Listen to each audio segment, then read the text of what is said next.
Hey, how are things? I'm okay. What say we ease ourselves twofold into Craig's philosophy? Why, I hear you say, do I dare put such a title on my video? Having in mind two things. One, that I'm not a professional philosopher. True, I took a course of philosophy in my university and I've continued reading on philosophy, different trends of philosophy, history of philosophy since then. And two, William Lane Craig is proclaimed to be a brilliant philosopher by his fans. Does this make him immune to criticism by somebody like me? I don't think so.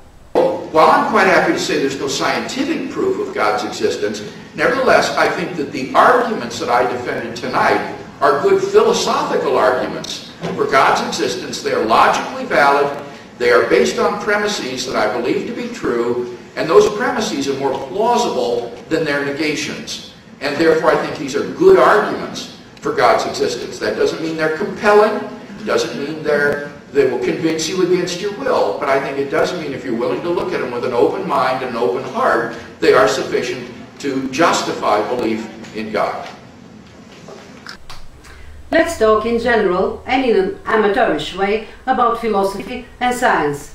They are intricately connected. Actually, science began its development in the bosom of philosophy, natural philosophy to be more exact. And philosophy took over from myth the attempt to explore the world, but what it did was study human thinking and the rules of human thinking only. Because people at that time, when it started, didn't know anything else. But they could study their own thinking about things. What's the problem with that? I can never make a simple video using only short and easy slogans like Craig does. I always have to sidestep and explain the terms that I'm using. I will try to explain the term mind or human thinking. So, as a result of a long time of evolution, the human central nervous system evolved to be very complicated, and the human mind evolved to be an enormously complex thing.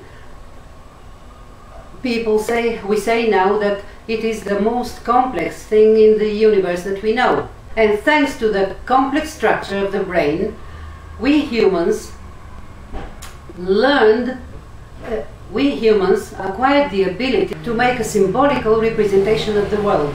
That means generalizations and abstractions.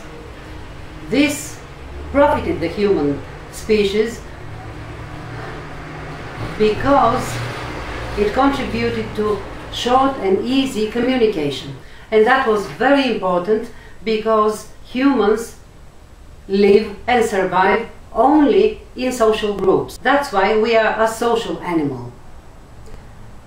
Very different from other animals, though, because of this complexity I talked about before, and the emergence from it of consciousness, of mind. You cannot prove the non-existence of a thing, and naturalists accept this. But the problem is, when you invoke God as an explanation for that, what you're doing is you're invoking something that is inherently inexplicable. Thereby, you're not solving the problem, you're not explaining anything, you're confounding the problem. You have more to explain. And I just want to ask you, do you think that invoking God as a hypothesis about natural things, or the origin of life, or the origin of the universe, do you think that's an advancement to knowledge? Can you prove a negative? Let's ask Dr. Craig.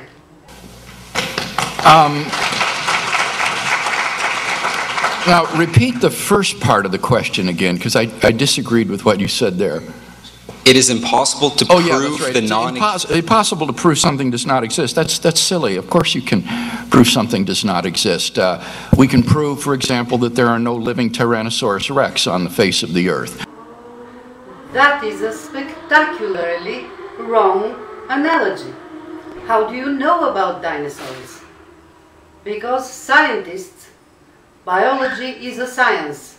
It's not like physics, but it's a historical science. Because it is founded on the postulate of objectivity.